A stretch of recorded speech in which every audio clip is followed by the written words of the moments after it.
বলো। রসটা আমাদের তৈরি হয়ে গেছে। আমরা গ্যাসের ফ্লেম বন্ধ করে অন্য পাত্রে ঢেলে দিচ্ছি। ময়দাটি ম্যারিনেট হয়ে গেছে, এবার আমরা খুললাম। এবার আমরা লুচি বা রুটির আপনারা যেমন সাইজের খাজা চাইবেন ঠিক সেই সাইজের হবে। আমরা ছোট ছোট লুচির মতো আমরা প্রথমে লেচি পাকিয়ে নিচ্ছি। এইভাবে সবগুলি একটা একটা করে গুচি পাকিয়ে নিয়েছি। এবার আমরা লুচি যেভাবে বেলি আমরা সেইভাবে বেলে নেব। বেলে নেওয়ার পর ফিরে আসছি।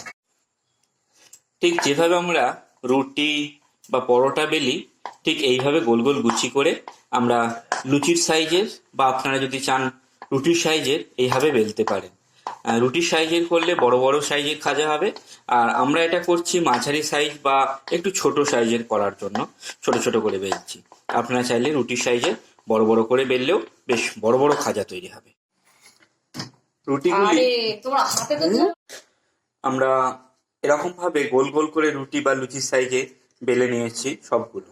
তারপরে বেলে নেবার পর এক একটি আমরা রুটি বা লুচি যাই বলুন না কেন সেই এটাকে নিয়ে তার মধ্যে এইভাবে সমানভাবে পুরো এরিয়া জুড়ে আমরা সাদা তেল মাখিয়ে দেব।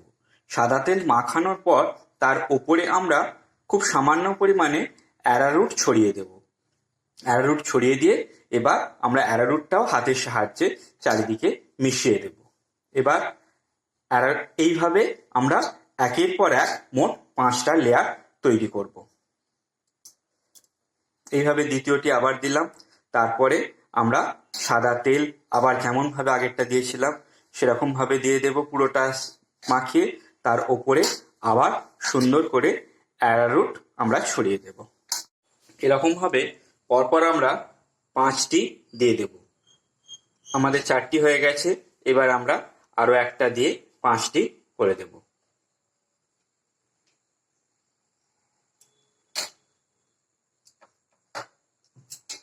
এরকম ভাবে আমরা 4টি বা 5টি দিয়ে যে লেয়ার তৈরি করলাম তারপরে পুরো লেয়ার সমেত আমরা এইভাবে ঠিক এইভাবে পাকিয়ে নিচ্ছি।